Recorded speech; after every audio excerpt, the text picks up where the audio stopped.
Is Harry Amass the answer to Manchester United's left-back problems? And should we be expecting him to come into the United first team and have the same sort of impact as Kobbie Mainoo and Alejandro Garnacho? I would say no. And it's not because I don't think Amass has the potential to be a starting left-back for United in the future, it's simply because of his age. He's only 16, 17 in March, and I think United need to be prioritising players like Amass's long-term development over short to medium-term excitement by pushing these players into the first team. And I think the MLS could be the key to enhancing United's youth development. Now, I know initially mentioning the MLS to British audiences will see a lot of people turn up their noses. However, I think the MLS can be the perfect development ground for players like Amass. And I think rather than putting the expectation on Harry Amass to come into the United first team, there's a more obvious solution to the left-back problem that not just the fan base but also Erik ten Hag and the United development team seem to be overlooking. And I will come on to who this particular player is, but let me first analyse Amass and how the MLS comes into play with my theory. So I think we are all aware of the standard development path for youth players,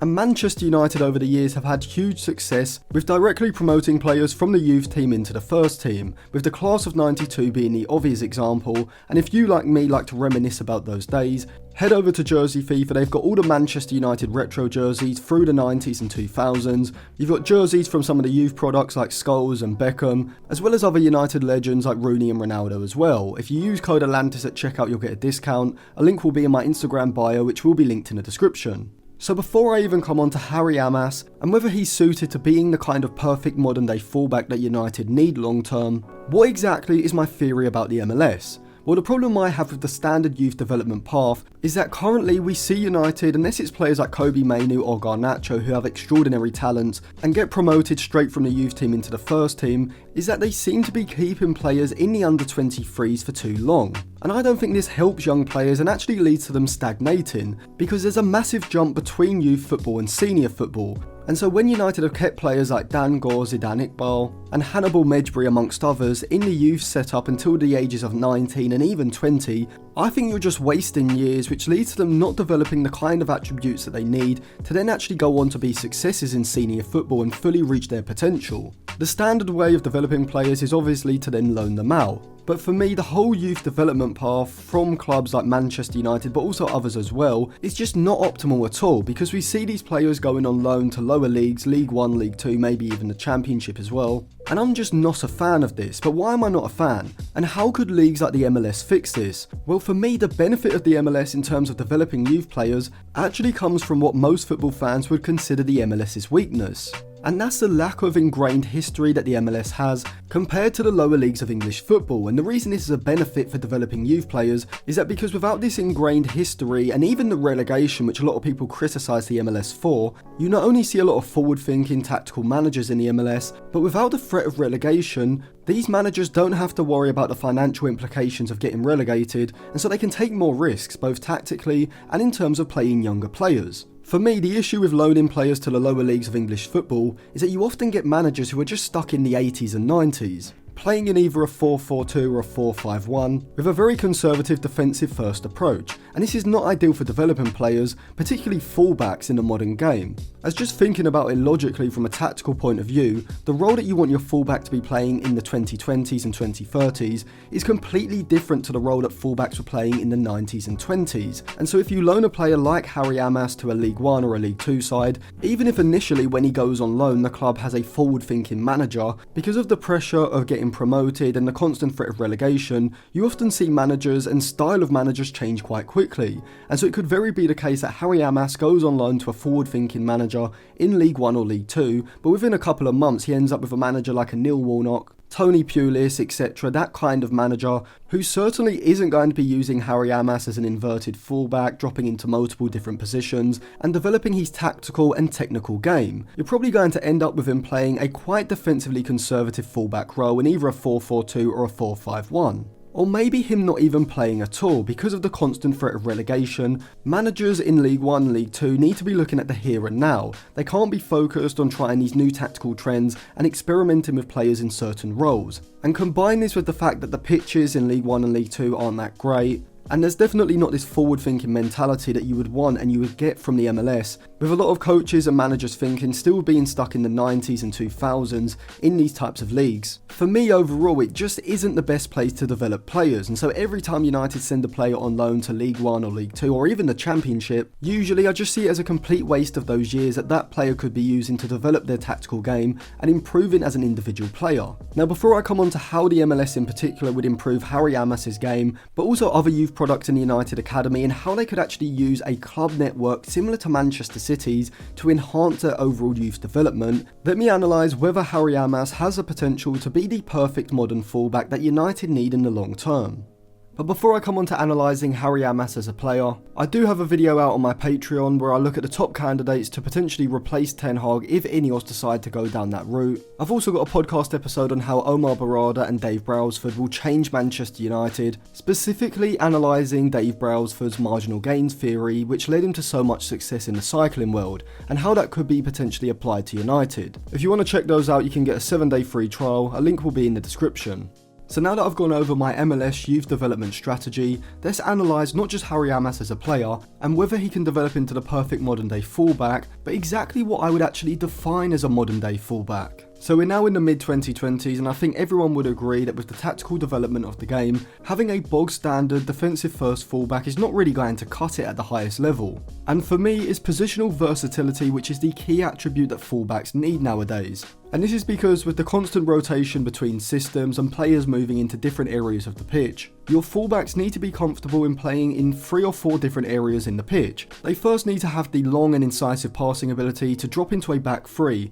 playing as a wide point whilst maybe the other fullback pushes forward, giving you that wide base to circulate the ball around the opposition's frontline press. And this certainly is something that we see from Ten Hag's United, with Ten Hag very much preferring to build up in the back 3, with both Dalot and Shaw capable of dropping into the wide positions in the back line in order to create that back 3 with the centre backs. And I definitely think Harry Amass could do this as well, as just from the eye test you can see that he's a very good passer of the ball, capable of getting the ball out of his feet efficiently and looking for that forward pass usually down the line. But you can also see why he's being compared to Luke Shaw, as from an aesthetic point of view he does remind you of Luke Shaw, as he does appear to have quite a strong upper body and a very upright running style similar to Luke Shaw. And whilst at his current age he isn't as tall as Luke Shaw, being around 5'9", 5'10", you'd probably expect him to get to about 5'11", maybe even 6 foot over the next couple of years. He also has a similar passing technique to Luke Shaw, being casual yet efficient when he's playing passes up the line, whether this is short passes into the winger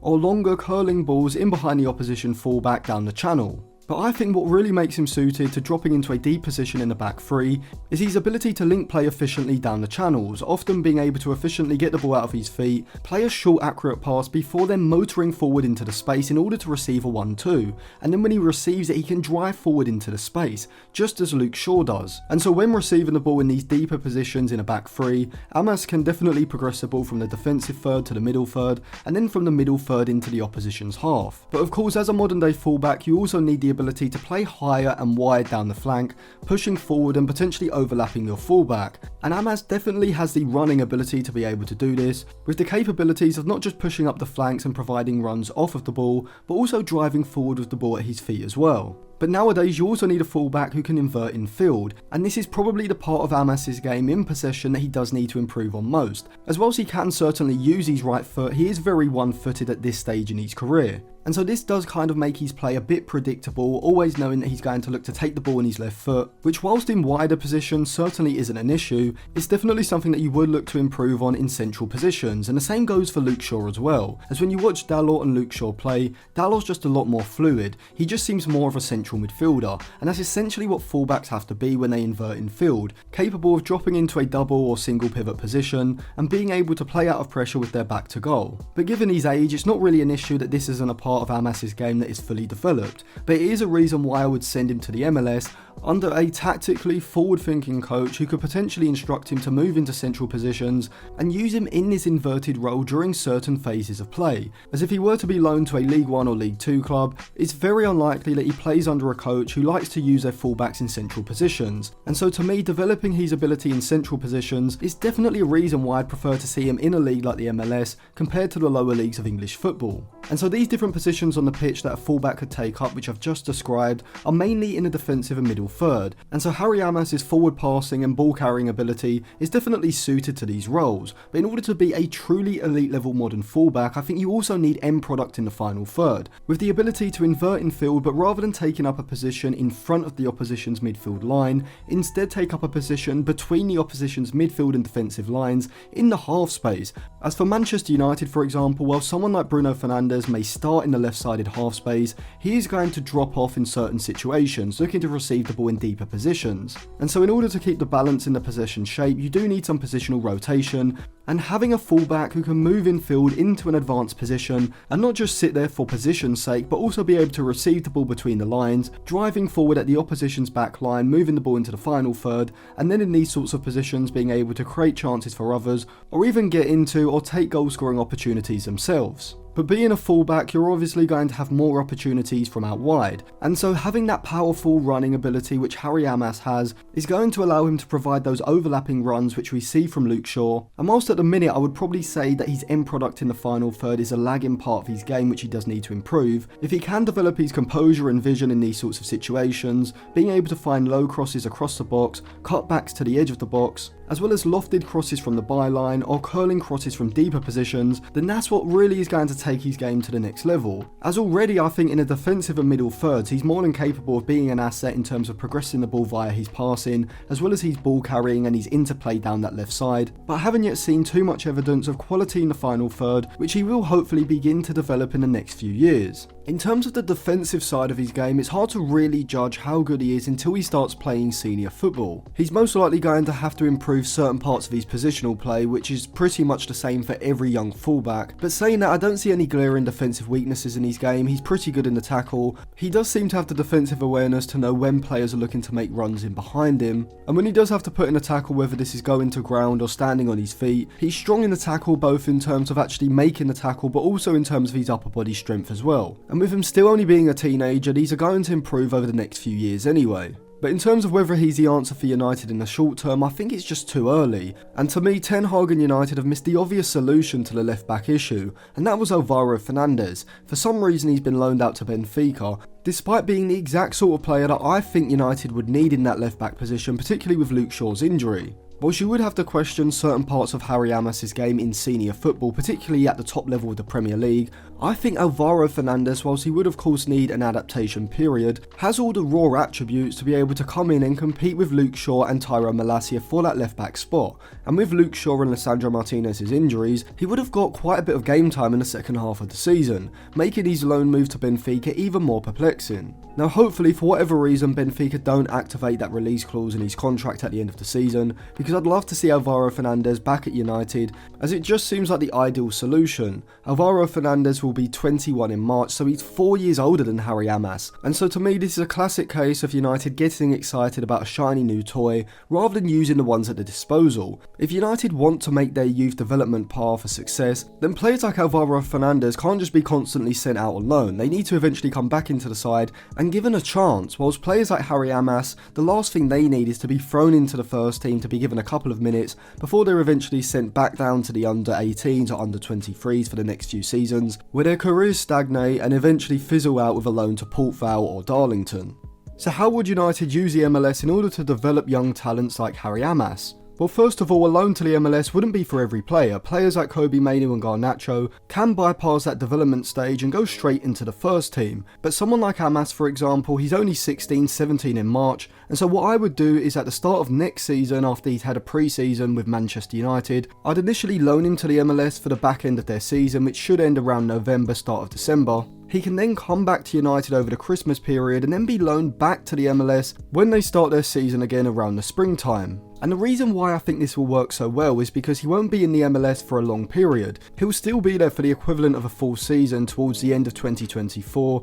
and the first part of 2025, but in between he'll get to come back to United where they can reassess everything, see how he's developing, if anything needs to be changed with the loan it can be, before then going back to America. And the reason why I think the MLS could work perfectly for someone like Harry Amass is because he's only going to be 17, 18, and so he's still not going to be fully physically developed, and so throwing him into League 1 or League 2 probably isn't the best option. But in the MLS he's going to gain confidence, because whilst it isn't a league that's going to be as physically demanding as a championship, in terms of standard it's still probably lower end championship, top half of League 1, and so young players like Harry Amass are still going to be playing at a decent level without being at clubs who are going to be under pressure because of the financial threat of relegation, which could see them drop out the side and struggle to get back in, but also without the physical robustness of the lower English leagues, as well as significantly better facilities, receiving the type of modern, forward-thinking coaching that they probably wouldn't get in the lower English leagues, as well as just being able to play in a better environment, because let's be real, if most young players had the option of playing in cold, rainy England, or the warmer climate in America, I think most of them would choose to go to the States. And so for me, loaning players like Harry Amass to the MLS